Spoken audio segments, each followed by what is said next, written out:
Ang mahal na araw ay panahon ng pagunita at pagbalik loob ng mga Kristiyanong Pilipino sa pinaniniwalaan nilang Diyos na tagapagligtas na kinakatawan ni Jesucristo.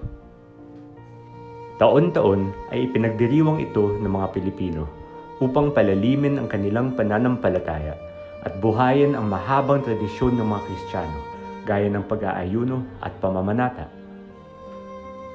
Nakikiisa ang mga Pilipino sa pagpapakasakit ni Jesucristo para sa kaligtasan ng buong daigdig. Naniniwala sila na muling nabuhay si Jesucristo at magbabalik bilang patotoo sa mga ipinangaral nito sa kanyang mga alagad at mananampalataya.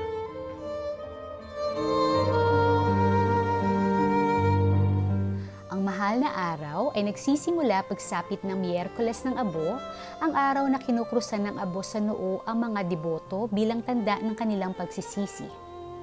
Paalaala rin iyon na sa abo nagmula ang lahat at sa abo rin magbabalik pagsapit ng wakas.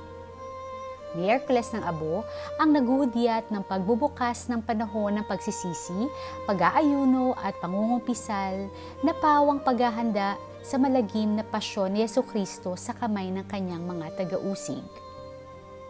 Tumatagal ng 40 araw ang taunang tradisyon at nagtatapos sa Pasko ng pagkabuhay ni Kristo na ginaganap pagsapit ng linggo. Kilala ang mga Filipino sa paggunita ng mahal na araw. Ito ang kanilang paraan upang magbalik loob sa Diyos at talikuran ang kanilang mga maling pamumuhay.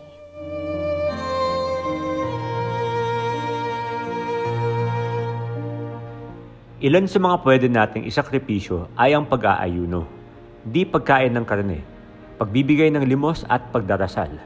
At ilan sa mga gawain sa mahal na araw ay ang pabasa, inaawit o kaya'y binabasa ng mga deboto ang mahabang pasyon ni Jesucristo. Ang nasabing pasyon na nasa anyo ng patula ay hango sa Biblia ng mga Katoliko Romano. Ang grupo ng mga awit ay kakanta ng sabay sa saliw ng luma o bagong kanta. Senakulo, ginaganap sa lansangan o entablado. Ang senakulo ay pagsasadula ng mga pangyayari hinggil sa dinanas ni Jesucristo bago at pagkaraan ipako siya sa krus. Hango ang nasabing tradisyon sa Biblia at iba pang tekstong apokripa. Pinakatanyag na senakulo ang ginanap sa Marinduque na tinawag na pista ng Moriones.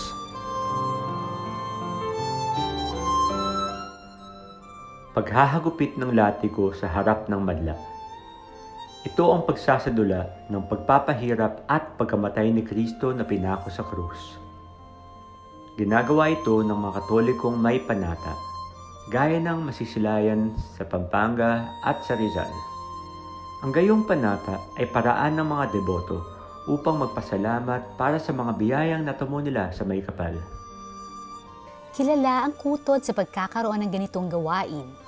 Ang mga namamanata ay nakasuot lamang ng pantalon, may takip ang mukha ng mga deboto at ang ulo ay may koronang tinik. Ang kanilang katawan ay hinahagupit ng latigo na may pako sa dulo. Ang Biyernes Santo ang tanda ng pagkamatay ni Kristo. Karamihan sa mga bayan ay nagdaraos ng malaking prosesyon at ang mga imahe ng simbahan ay may balabal at talukbong ng itim na belo at nasa tuktok ng karosa. Isang paniniwala ng mga Filipino ay ang pagbabawal sa mga bata na maglaro sa araw na ito sapagkat patay si Kristo. At kapag nasugatan ay matagal umanong maghilom. Bago magbukang liwayway sa araw ng Pasko ng Pagkabuhay, eksaktong 4:00 ay gaganapin ang salubong. Ang mga imahe ni Birheng Maria at ang imahe ni Kristong Buhay ay magsasalubong sa gitna ng bakuran ng simbahan, habang ang mga batang nakasuot ng pakpak ng anghel ay masayang nagsasaboy ng mga talulot at umaawit ng taimtim.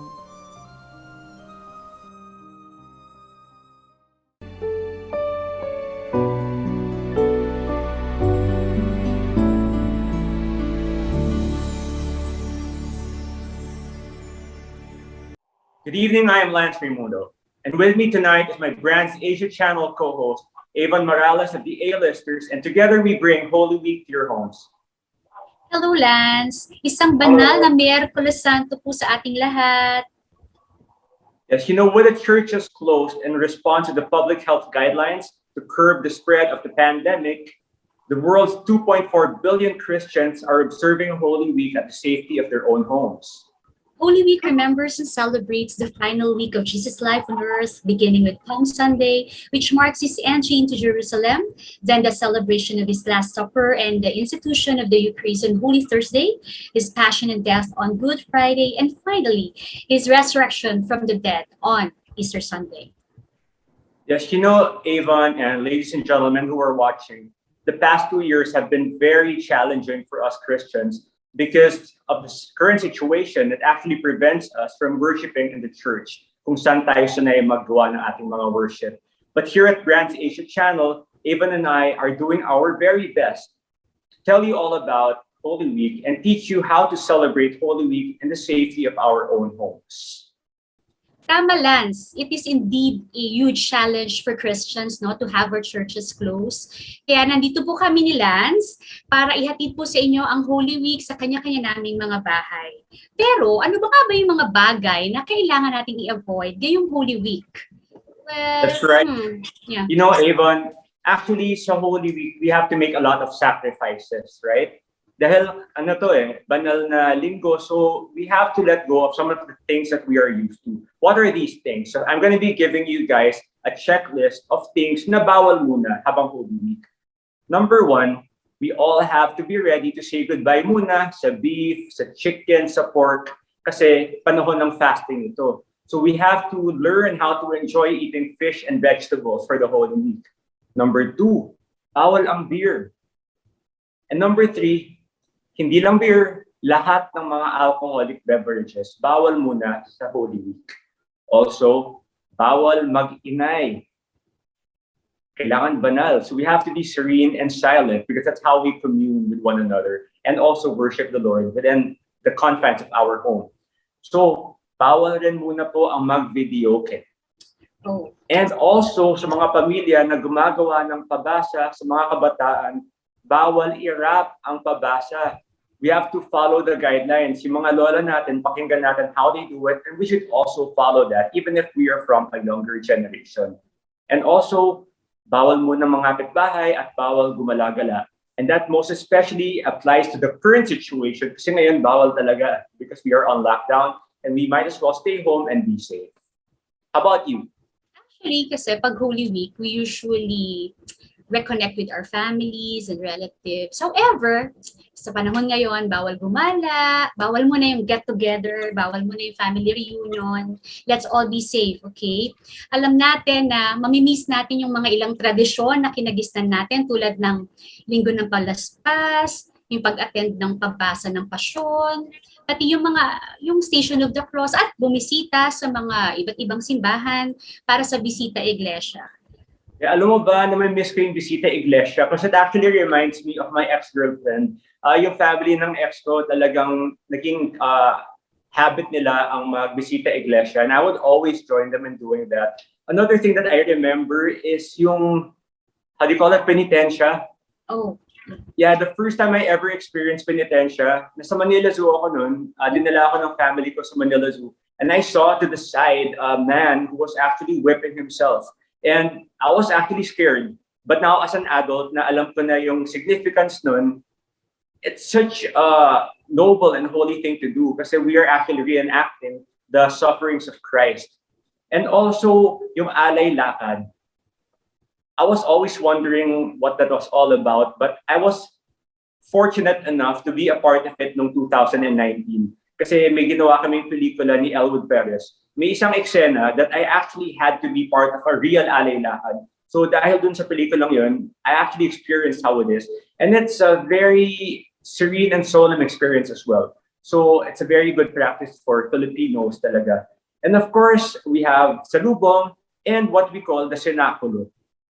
Actually, Lance, na-experience kong makapanood ng actual penitensya when yung family namin visited yung Bulacan. Doon ko naman nakita yung tumatalsik pa yung dugo sa likod. Grabe. But yeah, at least I realized the significance and relevance of yung mga reenactment, di ba?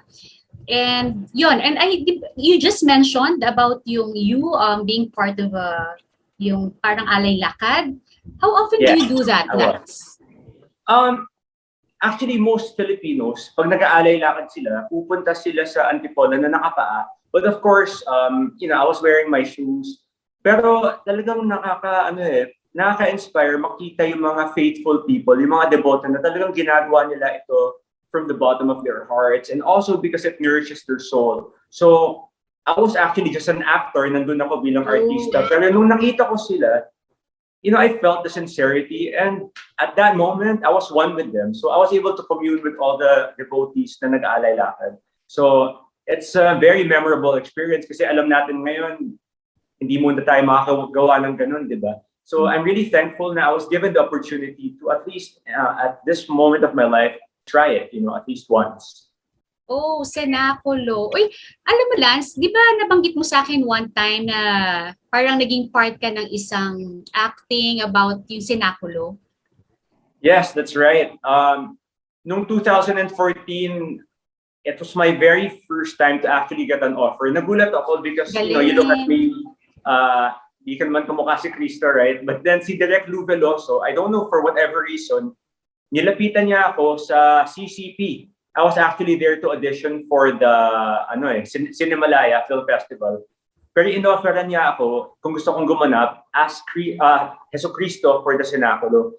Ako naman bilang Katoliko, para sa akin isang malaking karangalan to, di ba? It's something that I do not just as an actor but also for my faith. So tinanggap ko kagad yung challenge to play it. Unfortunately, noong 2014, in the middle of the months when I was rehearsing, I had an accident, so I was prevented from fulfilling my role as an actor to do Jesus Christ. But with God's grace, 2015, exactly 1 year later, nagawa ko. So 2015 was my first cenaculo ever. At nagawa ko rin siya noong 2017, 18, and 19. 2020, hindi na namin nagawa because of lockdown, and of course this year wala din. Para sa akin, it's beyond being an actor. It's something na ginawa ko bilang Katoliko because for me, binigyan tayo ng katangian ng Diyos to act, to sing.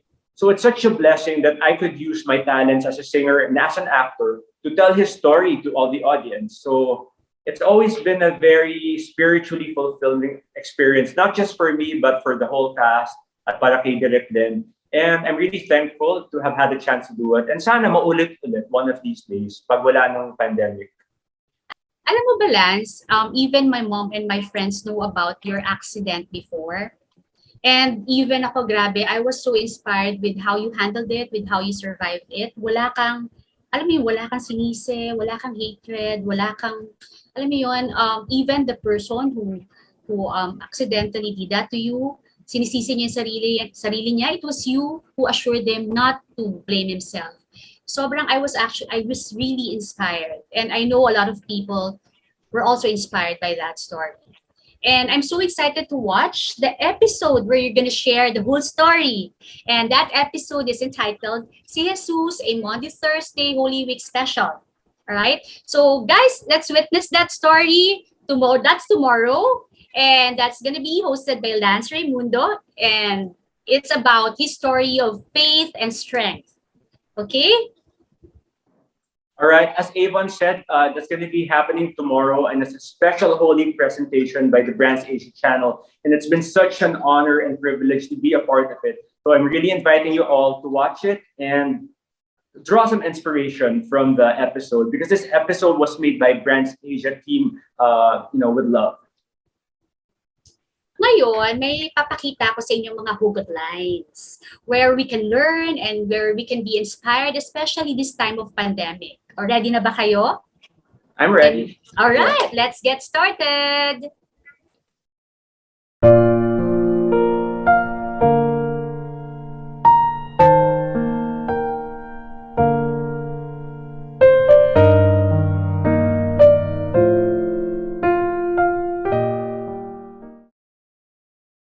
Natutulog ba ang Diyos? Suko na ako, Lord. Ikaw na bahala. Salamat Lord sa bagong araw. Naniniwala akong may gagawin si Lord sa aking buhay.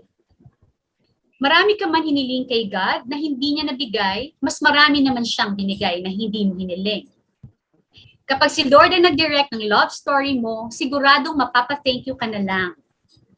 Masarap magmahal ang tao, mas mahal ang Diyos. Chill ka lang, God is in control. Yung magpapakabanal lang tuwing Holy Week. Diba? Alright. So, Yun yung mga I hugot think lines.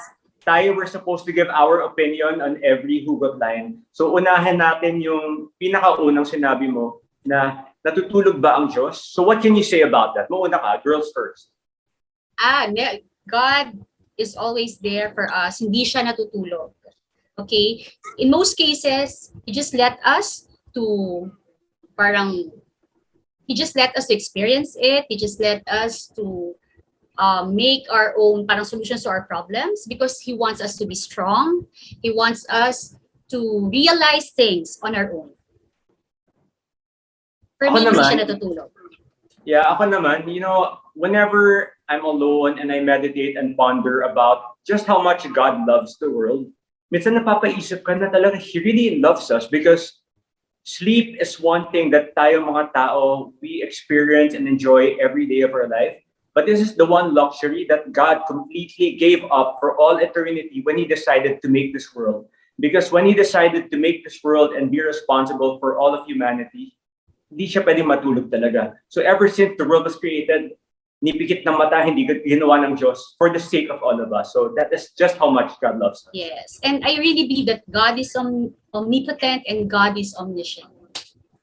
That's true. And now we go for the second hugot line. Suko na ako, Lord. Ikaw na ang bahala. So ako naman mauuna. Yeah. For this line, you could take it in two ways. Either, the more negative way or the more positive way. And of course, being a more positive person, para sa akin, ibig sabihin ng suko na ako, Lord, ikaw na ang bahala. Suko na ako sa pag-aalala. And I will continue doing my best in this life. And I will trust in God na siya na yung bahala sa akin.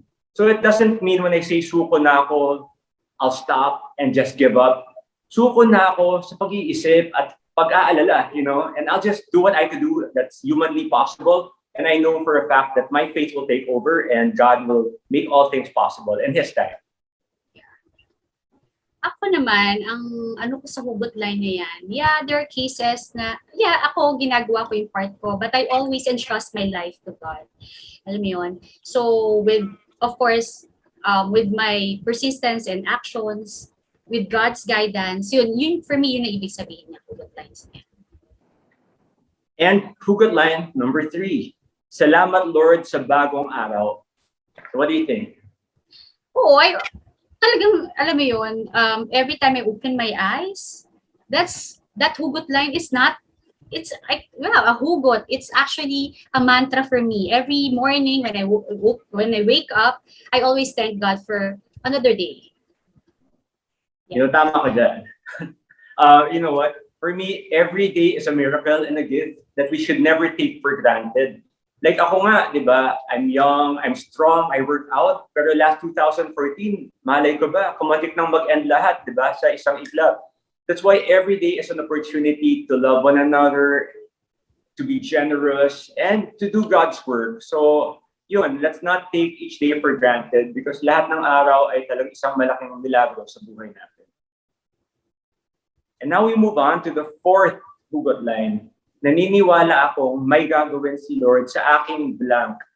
You know what? Naniniwala ako na may gagawin si Lord sa aking planeta. Hindi lang sa akin, hindi lang sa pamilya ko, but the whole universe. Because we're all but citizens of the universe. And I know that the universe is going through something right now, but we know that God has bigger plans. It's not always a breeze as we go through life. Ngayon, medyo mahirap. Pero may mas malaking plano si God. So alam kong may gagawin siya sa ating mundo. Actually, but I don't want to give pa another explanation because same as what you said. Naniniwala ako na may gagawin si Lord sa aking mundo at sa mundo ng aking ginagalawan. All right, what about you? Can you mention the fifth hugot line? And you could be the first na mag-comment about it.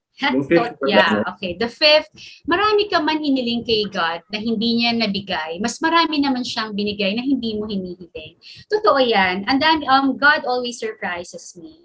And alam mo ako, naniniwala ako na kaya yung mga bagay na hindi niya sa akin ginagrant, yung mga bagay na hinihingi ko na hindi niya ginagrant, may reason siya doon.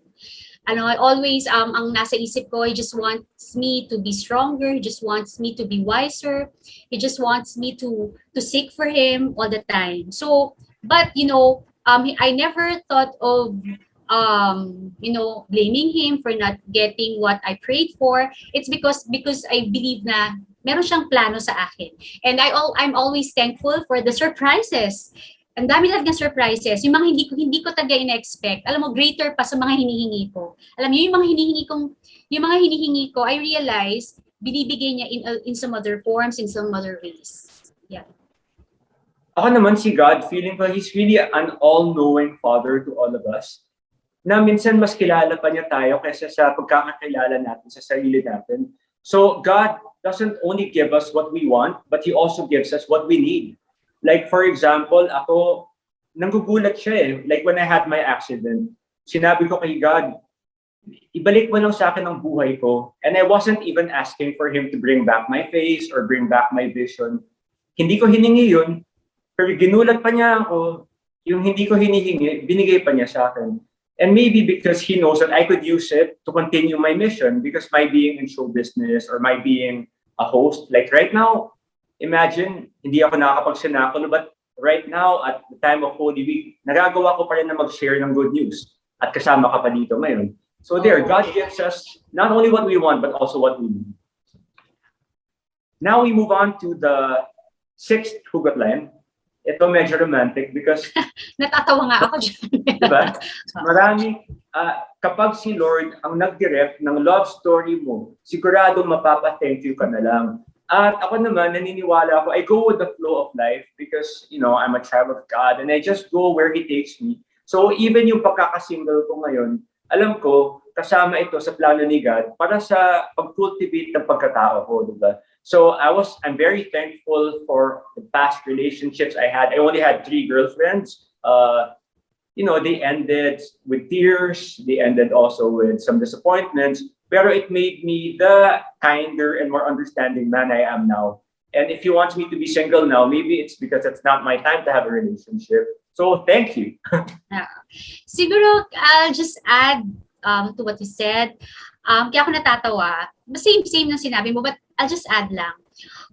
Kaya ako natatawa, di ba I mentioned natatawa ako sa hugot line na yan. Kasi practice sinasabi sa ex-boyfriend ko, yung last relationship, alam mo ba talaga ni Lord?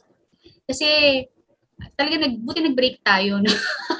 sobrang kapag nakatuluyan ko siya, alam mo yun, ang bait talaga ni Lord, napapa-thank you na lang talaga ako. This is very relevant and very much for me, no, para sa last relationship ko. Wala lang, kaya natatawa ako. Yeah, and ang bait lang ni Lord, ayaw niya akong masaktan. So it means kung saan ka man ngayon, is where you're really supposed to be at this moment, diba? So kaya thank you talaga God sa mga hidden blessings na ginagawa niya sa atin. Sinisave, parang ang last message ko dun sa ex ko, yung bait ni Lord, sinave niya ako from you. Yun, but I'm happily single right now and ako, I'm not searching, at yung parati ko sinasabi, I'm not searching, I'm just waiting for the right time. Yeah, go with the flow lang. Yeah. So now, my favorite number, number 7. Ikaw naman magbasa ng 7th hugot line. And let's see what we have to say about it. Okay. Masarap magmahal ang taong mas mahal ang Diyos. Natural. Kasi if he loves God, his faith is strong. He's guided by his values. He's guided by the values or yung tamang values na ini-imbibe sa atin ni God. So, yeah, talagang totoo yan. Mas masarap magmahal ang taong mas mahal si God. Yeah, same here. Because ako, mahal ko ang Diyos. I'm a God-loving and God-fearing person. So, bagay lang na yung magiging girlfriend ko or wife ko is also a God-fearing and God-loving woman because at least magka-vibes kami at pareho din kami ng, ideas. And sometimes you really have to complement one another, especially when it comes to faith. So, mas masarap talaga na ganun. And luckily naman, lahat ng nakasama ko ganun din. So, it's always a good memory to, and get wala, back to. yes, and wala naman kasing tinuro, walang teaching si God na ikakasama natin.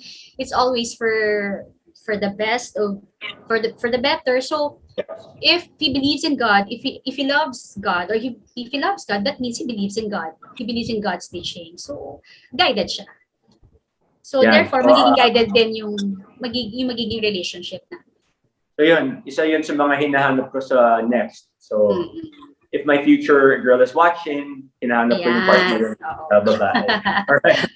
So number 8 is chill ka lang, God is in control. And yes, you can see right now, medyo panahon de peligro tayo ngayon, but we're looking fresh.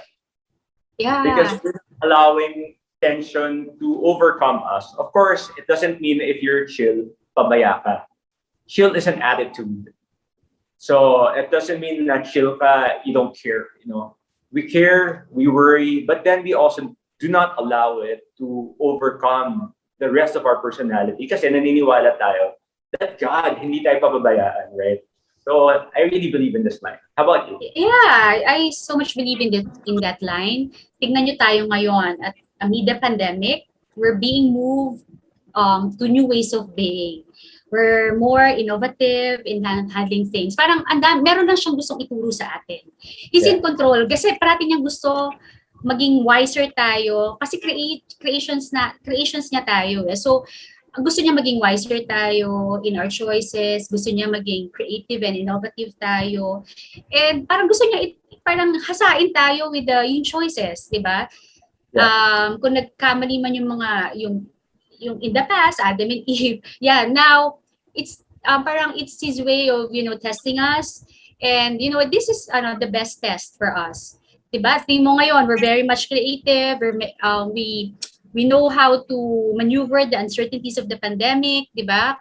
Yes. Because God is in control, hindi naman niya tayo pababayaan din. Parang he let this pandemic happen. Now it's up to us on how we will handle this. True. It will be up to our choice, di ba? And di ba the world has gone through worse than this? If you look at history naman, nagkaroon ng mga pandemics din dati. Pero kung end of the world yan, ibig sabihin dapat wala na tayo ngayon dahil namatay yung mga forefathers natin. Pero nandito pa rin tayo, so we persist. And finally, our last hugot line. Yung nagpapakabanal lang tuwing Holy Week. Alam nyo, I don't wanna judge people. Kasi we're not perfect naman eh. So, baka lang nagkakasala tayo. So, let's not judge kung yung ibang tao nagkakasala and i-judge agad natin na banal lang pag Holy Week. Hindi naman. Siguro, normal lang na magkasala tayo. And naniniwala ko na lahat ng tao mababait. Alam mo yun? Yeah. Bigyan lang yun. So, let's just give them parang opportunity and chance to change and to learn from their mga mistakes or when they hurt people, but realize nila, let's give them chance to realize their shortcomings. Yun, hindi man ako naniniwala na dito, for this particular, hindi naman, naniniwala ko na lahat mababait. Lahat banal naman. Nagkakataon lang na minsan talaga may mga cases na, may mga instances na naliligaw tayo ng dangas. We're human. That's true. I believe in what you're saying. But, of course, now that especially na ang dami ng pinagdaanan ng mundo, we're slowly getting educated also by the happenings in our lives. So, parang rin siyang, you know how people work out before summer? Tapos pagkatapos ng summer, tinitigil na ulit. Kaya nagkakram na sila, the next year kasi tumaba na naman sila. Diba? Unlike if the whole year you watch your diet and work out, you don't have to cram for summer, diba? Yeah. So, hindi ka naman mamamatay kung tumaba ka or anything. Pero yung quality ng buhay mo, pag fit ka the whole year, masaya, diba? Mas nakakagaan ng So if we retain our closeness to God the whole year, tayo na naman mag-reap ng benefits, diba? So, a good advice to everyone, let's do our best. We're not priests. We don't exactly have to walk around in habits and just really be, super sinless because nobody is sinless. Let's just try to sin less, right? Yeah. And Yun. let's be the person for each other. Alam mo yun? Parang Yeah. as we guide ourselves, let's parang take time to guide other people as well. That's right. And I'm really thankful that Brandsasia Channel gave us the opportunity in our very simple way to be Yeah. guide all our friends who are watching right now.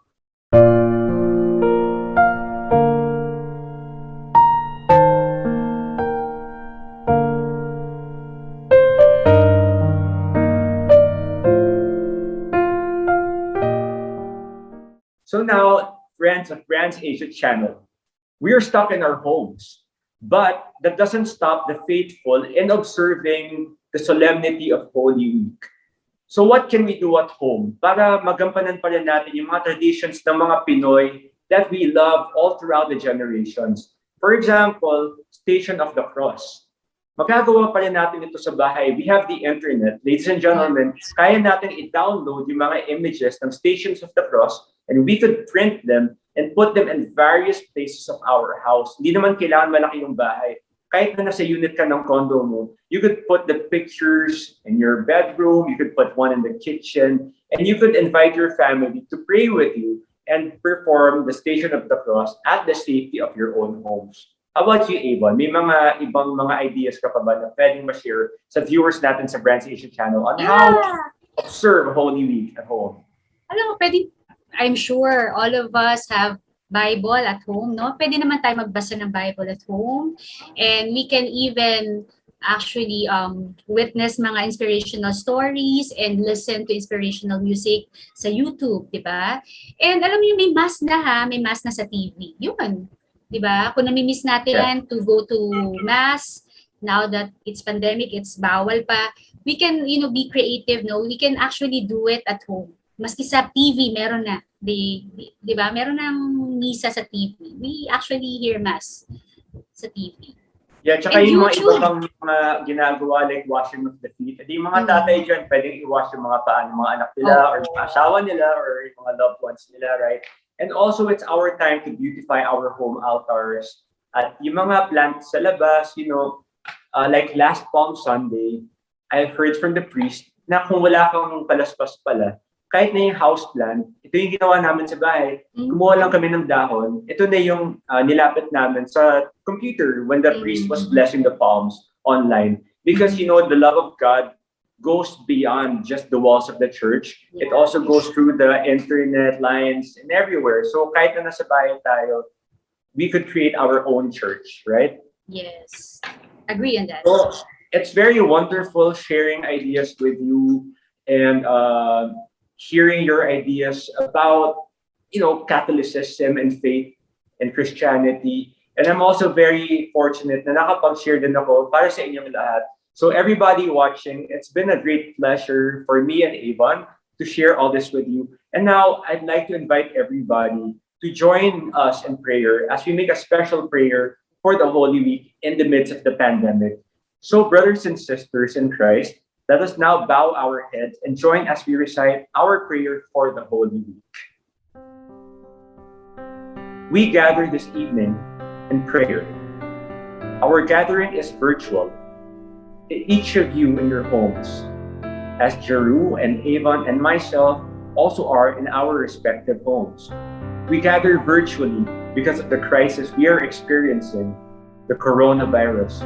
But we tell you, what is not confined in the virtual world is the power of prayer. We tell you that what is not virtual is the presence of Jesus in this altar, the presence of Jesus in your homes, in your hearts, in your minds, and with our families. This evening, we have begun Holy Week. This holy of times in the year, we're called Jesus entering Jerusalem. And we too come to the New Jerusalem with our prayers. Our prayers for relief from suffering, our prayers for our families, for our communities, for our healthcare workers throughout the world who are suffering because of these crises. And we raise a voice of prayer to God, a God who always hears the cry of the poor, the cry of those who suffer, and we raise our voice tonight. We turn to Jesus in the small and humble presence, in the appearance of bread. and we ask Him to exert His power to bring healing to our world, to bring relief to those who suffer, that His power may extend throughout the world, from Italy to China, from Vietnam to the Philippines, from Korea to Japan, from France to Africa, from the Middle East to South America, from India to California, and into our homes and into our hearts. And as we sit in our homes, separated from one another, we are never truly alone. As long as we reach out in our thoughts, our prayers, our emails, FaceTime, Zoom, and telephone calls. The true miracle of the internet allows us to be a part of a common prayer. Liturgy is the work of the people. We are doing this work in new and different ways because it is all that we have. And our prayer for you and all is that when we have the privilege of returning to our parish churches for the celebration of Mass, may we once more than ever, cherish and make our own the sacred work of this people. Happy Easter, everybody. Happy Easter, Avon. Happy Easter, Brandsasia family, and all the brand starters and brandsters who are watching right now. Remember, we may be at home, but we are not disconnected. What's most important is our personal tools. We have our heart, our mind, and our faith. And with that, we have the power to communicate our love to one another. So when you pray for your loved ones, when you pray for your friends, you are connecting with them. So even the walls of our house do not disconnect us from them. How about you, Ava? Do you have anything to say to our friends who are watching right now?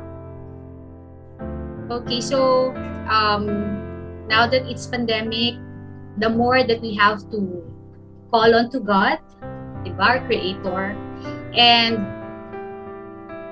continue with our creative ways in maneuvering the uncertainties of this pandemic, because that's what He wants from us. Okay, we are His Creator, so therefore show to God that we are good stewards. We are His great creations. So just keep on praying, just keep calling on Him, just continue with the work of love, with the work of beauty. Happy Easter! Happy Easter. So once again, I'm Lance Raimundo from Brandstars, based in the New Norm. On behalf of Avon from A-Listers and Jeru from I Am Jeru, we wish you a happy Easter. Keep on watching the Brandsasia Channel and subscribe to the YouTube channel and also the Facebook channel to keep yourself updated on future episodes. Stay safe and well, everybody, and God bless. Happy Easter! Bye.